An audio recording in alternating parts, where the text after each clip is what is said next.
প্রিয় দর্শক আসসালামু আলাইকুম। আশা করি সবাই ভালো আছেন। দেশ এবং দেশের বাইরে থেকে এই মুহূর্তে আমাদের স্কয়ার টিভির এই প্রোগ্রামটি যারা দেখতেছেন তাদের সবাইকে জানাই আন্তরিক শুভেচ্ছা এবং অভিনন্দন। দর্শক, আমাদের স্কয়ার টিভির অবস্থান পাবনা জেলার ঈশ্বরদী থানার দাসুরিয়ে সবার পরিচিত পান রিপন ভাই। অনেকেই তাহাকে পান রিপন ভাই বলে চেনেন, শুধু রিপন বলেও চেনেন। আবার অনেকে চেনেন যে আনকমনের কালেকশনের শিরাটাই থাকে রিপনের কাছে, এভাবেও অনেকে চিনে থাকেন। তো আসলে মূলত রিপন ভাই গির গরুর জগতে ভালো একজন বিক্রেতা। আছে আরও অনেকেই আছে, তবে উত্তরবঙ্গের মধ্যে যদি কয়েকটা ব্যবসায়িক থাকে তার মধ্যে ইনি একজন ব্যক্তি, যেটা না বললেই না।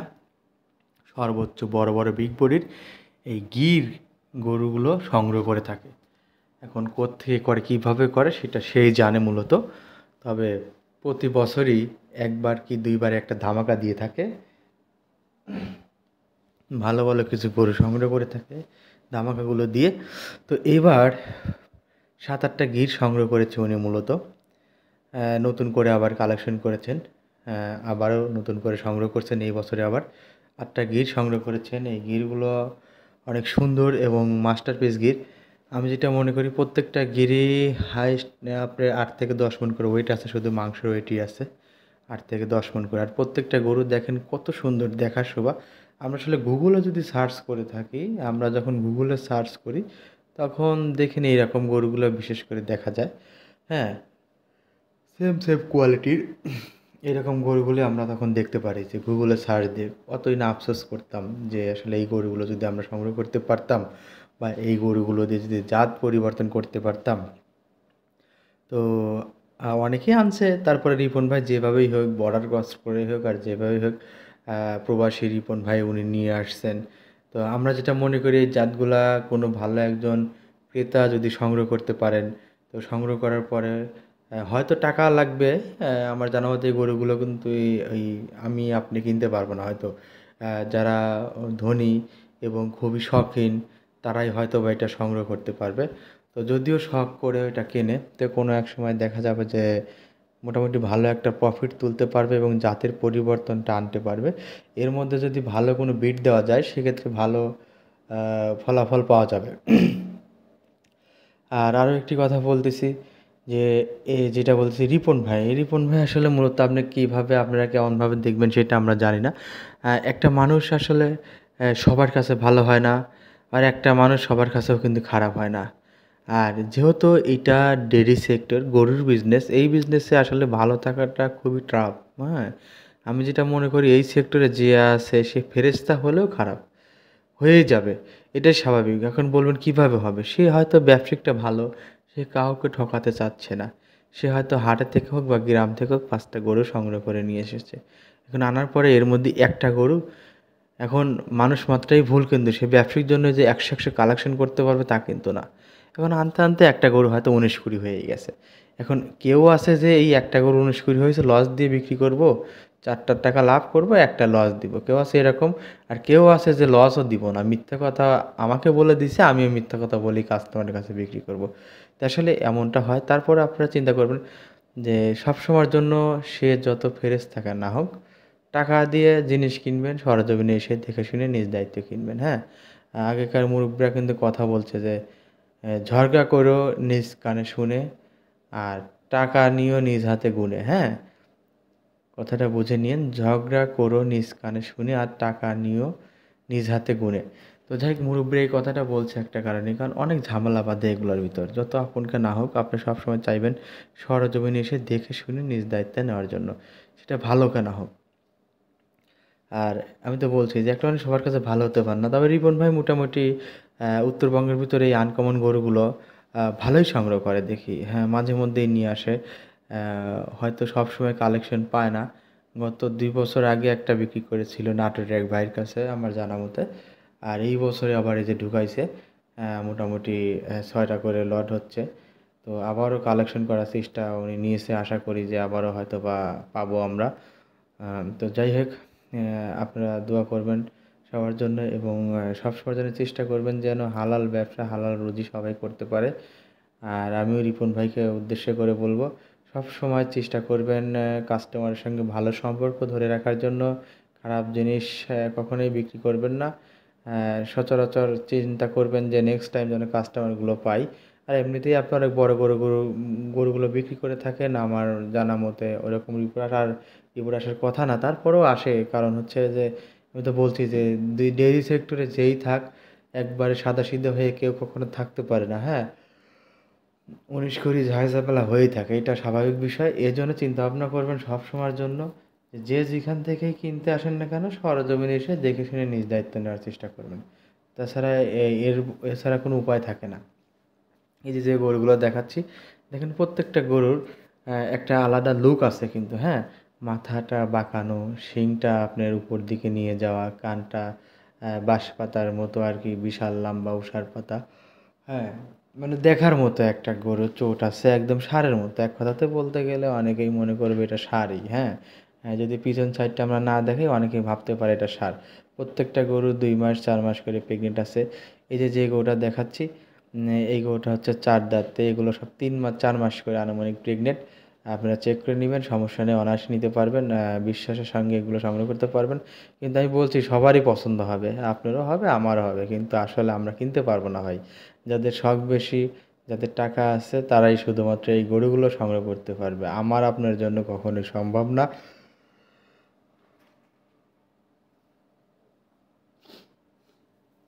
এই কালেকশনগুলো সংগ্রহ করা। তো যাই হোক, এই গরুটা দেখতে পাচ্ছেন। আর এই গরুগুলোর মধ্যে আমার মনে হয় সাধারণত যে গরু সেই জাতেরই হয়তো বা বীজ দেওয়া আছে। আর বীজ দেওয়া থাকলে তো কথাই অন্যরকম। এগুলো যদি ওই রকম বীজ দিয়ে থাকে তাহলে তো বলার বাইরে, হ্যাঁ? তো তারপরে সরেজমিনে প্রত্যেকটা গরুতে ৮ থেকে ১০ মণ ওয়েট আছে শুধু মাংসর কিন্তু, হ্যাঁ? শুধু মাংসর। তো তারপরে আপনারা সরেজমিনে এসে দেখলেই বুঝতে পারবেন। জাস্ট আমি ভিডিওটি শো করলাম, আপনারা দেখেন, দেখে ভালো লাগলে অবশ্যই সংগ্রহ করবেন। এখানে কয়েকটা গরু আছে, গির সহ অনেক রকম গরু আছে, বাচ্চা সহ আছে। তো যাই হোক, প্রত্যেকটা গরু আপনারা দেখে শুনে নিজ দায়িত্বে কিনবেন। আর গরুগুলো নিয়ে আমি ওইভাবে সচরাচর আলোচনা না করি। আপনারা প্রত্যেকটা গরু একটু ধৈর্য সহকারে ভিডিওটি দেখবেন। এখানে ৭টি গরু আছে। ভিডিওটি দেখার পরে আপনারা হয়তোবা নিপুণ ভাইয়ের সঙ্গে কথা বলতে পারেন, কোনটা পছন্দ হয় সেটা সেইভাবে নিয়ে সংগ্রহ করে পছন্দ করে নেবেন। আমি রিপন ভাইয়ের নাম্বারটা স্ক্রিনে দিয়ে রাখতেছি, আপনারা ওইভাবে দেখে শুনে সংগ্রহ করে নেবেন। আর সর্বোপরি কথা, প্রবাসী ভাই যারা আছেন তারা, যাদের কষ্টের টাকা, তারা এই গরুগুলো সংগ্রহ করবেন না। কী কারণে করবেন না? কারণ আপনাদের যদি মাসিক বেতন ২০,000 থেকে 50,000 হয়, সেক্ষেত্রে কিন্তু আপনারা এগুলো সংগ্রহ করে টিকে থাকতে পারবেন না। হ্যাঁ, এগুলো তো মূলত আসলে মানে কি বলবো আর, এগুলো শৌখিন ছাড়া সম্ভব না। যার মাসে ১,০০,০০০ ২,০০,০০০ ইনকাম আছে তারা এগুলো সংগ্রহ করতে পারেন অনায়াসে।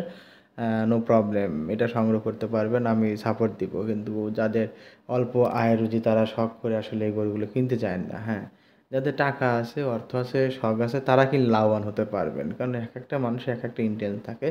যেমন আমি, নিম্ন মধ্যবিত্ত এরকম যারা আছেন, আমার মতো যারা আছেন, তারা সবসময় চেষ্টা করবেন যে সরেজমিনে এসে দেখে ছোট্ট দামের গরুগুলো বা ছোট গরুগুলো কেনার জন্য। কারণ যেহেতু এই গরুগুলো তো লস হবে না, কখনই একটা বাচ্চা মারা গেলেও গাভীরটা টাকা হয়তো ১,৩০,০০০ দিয়ে একটা গরু কিনলেন, দুধ হলো ৫০০ কি ৭০০।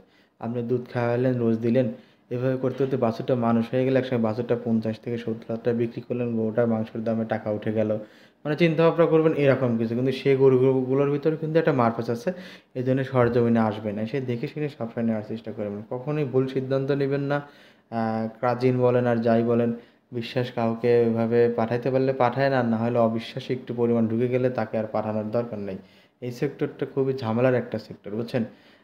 সবাই আসলে এই সেক্টরের ভাষা বোঝে না। এই সেক্টরে টিকে থাকাও কঠিন, যেমন আসলে কি বলবো, এই সেক্টরে আবার ধোঁকা খাওয়া খুব কঠিন, আবার ধোঁকা খাওয়া খুব সহজ, হ্যাঁ? যার কাছে যেরকম একটা বিষয় আছে, হ্যাঁ? তো সবসময় চিন্তা করবেন দেখে শুনে নেওয়ার জন্য। আর যেখানে মানে একটা ভাবার একটা বিষয় কি, যে গরু কিনলেই যে আপনি খামারি হতে পারবেন তা না। আপনার টাকা আছে জন্য যে আপনি একজন খামারি তাও কিন্তু না।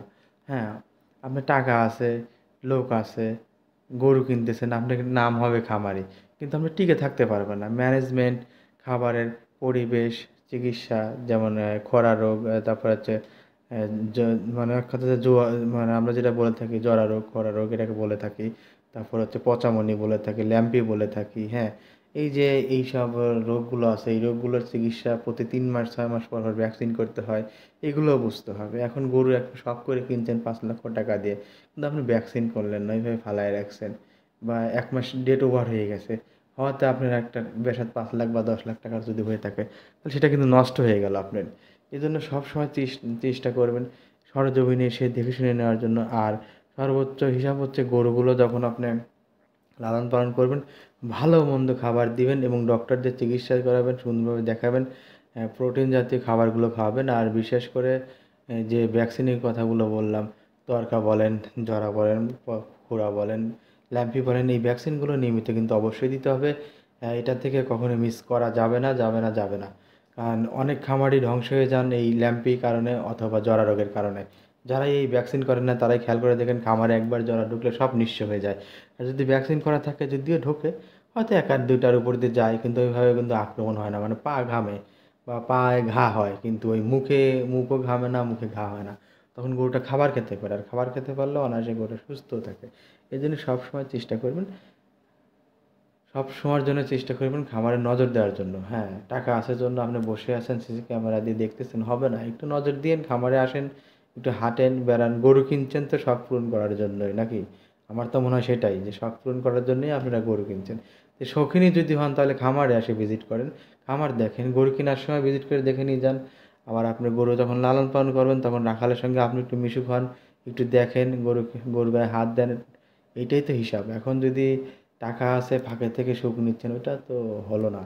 গরু কিনতেছেন, আপনি যদি একটা বাইক কিনতে যান, এই যে অনেকেই আছে যে 5 লাখ টাকা দিয়ে একটা বাইক কেনে, 3 লাখ টাকা দিয়ে, 2 লক্ষ টাকা দিয়ে বাইক কেনে না, তো সরজমিনে এসে ঘেঁটে ঘুটে দেখে দেখে কেনেন। হ্যাঁ, অথচ সরজমিনে এসে 5 লাখ 10 লাখ টাকার গরু কেনেন না। শখ তো এটারও সেই আপনাদের। হ্যাঁ, শখ না থাকলে তো হুন্ডার থেকে ডাবল টাকা দিয়ে গরু কিনতে আসতেন না। তারপরেও কিন্তু আপনারা এই গরু কিনতে আসেন, একজন লোকও আসেন না। অনলাইনে বিশ্বাস করেন, অনলাইনেই কেনেন। হ্যাঁ, অনেক সমস্যা আছে ভাই। আমি একা ভালো হয়ে লাভ নেই। ক্যামেরারও অনেক মারপ্যাচ আছে। সেটা 19-20 হয়ে যায় অনেক সময়। কেউ ইচ্ছা করে করে, কেউ কেউ হয়তো অনেক সময় ইচ্ছে করে করে, কেউ আবার দেখা যায় অটোমেটিক্যালি হয়ে যায়। আর এখানে আমি, আপনি বা আর 2 জন সততা নিয়ে কাজ করে আমাদের কোনো লাভ হচ্ছে না। কারণ হচ্ছে যে আরও 5টা ইউটিউবার আছে, আরও 10টা ইউটিউবার আছে। আসলে কি বলবো এখন, হাতে গোনা কয়েকজন ইউটিউবার ভালো হইলে সম্ভব না। ওদের কারণে আবার খারাপ হয়ে যেতে বাধ্য হওয়া লাগে। কিংবা ভালো হইলে কোনো কাজ হয় না। মানে কি বলবো, এই জন্য সব কথার এক কথা, সরজমিনে আসতে হবে আপনাকে। আমরা কি ভিডিও করতেছি বা ছোট গরু বড় করতেছি, কি কেমন করতেছি, ওটা ফোর সাবজেক্ট। আমি ছাগল ভিডিও করে গরু বানায় দিচ্ছি, আর কোনো সমস্যা আছে? হ্যাঁ, এটা আপনারা বুঝতেছেন। আমি হয়তো মাইন্ডে নিতে পারেন, আমি কথাগুলো বলতেছি উচিত কথা। হ্যাঁ, ঠিক আছে। যার যার কর্ম তার তার যে করেই খেতে হবে, এটা এর মধ্যে চলতে হবে। এখন আপনাদের হিসাব হচ্ছে আমরা দেব সন্ধান যে এইখানে গরু আছে, এত পিস গরু আছে, এই গরু আছে। আপনাদের হিসাব হচ্ছে সরজমিনে আসা, এসে দেখে শুনে ক্রয় করে নিয়ে যাবেন। আমার মনে হয় না কখনো ঠকতে পারবেন। আর কখনোই একবেলা থাকবেন না কারোর বাসায়, সে অন্তত 2 দিন বা 1 দিন থাকার চেষ্টা করবেন। কারণ একবেলা থাকলে আপনি দুধ দহন করা ঝামেলা হয়ে যাবে। আপনি বুঝতে পারবেন না, এর ভিতরে অনেক মারপ্যাচ আছে। অন্তত 2 বেলা আপনি দুধ দহন করে নিয়ে যাবেন, সে যত ফেরেশতা না হয়। হয়তো দুধ দহন এলোমেলো হয়ে গেলে আপনি আরও 2 দিন সময় নেবেন। তো ভাই আমি আরও 2 দিন থাকবো, দেখবো, তারপর নিয়ে যাবো। হিসাব হচ্ছে এরকম থাকতে হবে। এখন হিসাবটা যদি আপনি ভিন্ন করেন তাহলে কিন্তু হবে না। টাকা যদি আপনার ব্যথা যদি না থাকে তাহলে এই কষ্ট আমরা কীভাবে শুধরায় দিতে পারবো বলেন? অনেকে আমাদের কাছে ফোন দিয়ে কান্নাকাটি করেন, ভাই এই ঝামেলা হয়েছে, ওই ঝামেলা হয়েছে, এই ঠকাইছে, ওই ঠকাইছে। ভাই আসলে কি বলবো, এখানে করার কিছু নাই আমাদের। আমরা হয়তো বা সান্ত্বনা দিতে পারি, বা হয়তো বা যারা আমাদের কথা শুনে তাদের থেকে টাকাটা উঠাই দিতে পারি। কিন্তু সব খামারি তো আমাদের ভক্ত না, আমাদের কথাও শুনবে না। কারণ অনেক ইউটিউবার আছে। আমি একটা ইউটিউবারের একটা খামারের কাজ করছি, হয়তো আপনার 20,000 টাকা মারিয়ে দিছে। আমি খারার উপর টাকা তুলে দিতে পারবো, কিন্তু নেক্সট টাইমে আমাকে আর কাজ দিবে না। কিন্তু কাজ দেবে না, ঠিক আছে, তাহলে আমি বাদ দিয়ে দিলাম, আমার কোনো সমস্যা নেই। কিন্তু আরও যে 5টা আছে তারা আবার কাজ করবে।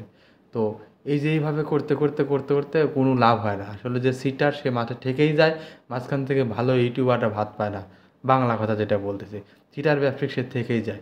এই জন্য কথা একটাই, সরজমিনে এসে আপনারা নিজ দায়িত্বে গরু দেখবেন, তারপর ঘাড়ার উপর টাকা দিয়ে গাড়িতে তুলে নিয়ে চলে যাবেন। কখনোই চিন্তা করবেন না যে আমি ওই অনলাইনে বুক দিছি, অনলাইনে গরু ক্রয় করবো। এটার চিন্তা মাথায় আনলেন তো মরলেন, আনলেন তো মরলেন।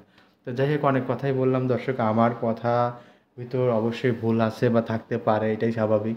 যদি থেকে থাকে আমি ছোট ভাই আর বড় ভাই হয়ে আমাকে ক্ষমা করে দিবেন। আর কোনো প্রয়োজনীয় আম, যদি হয় অবশ্যই আমার নাম্বার দেওয়া আছে, আমার নাম্বারে ফোন দিন। আমি যতটুকু পারবো দূর থেকে হয়তো সাহায্য করার চেষ্টা করব। অন্তত ফোনটা তো ধরতে পারবো আপনার।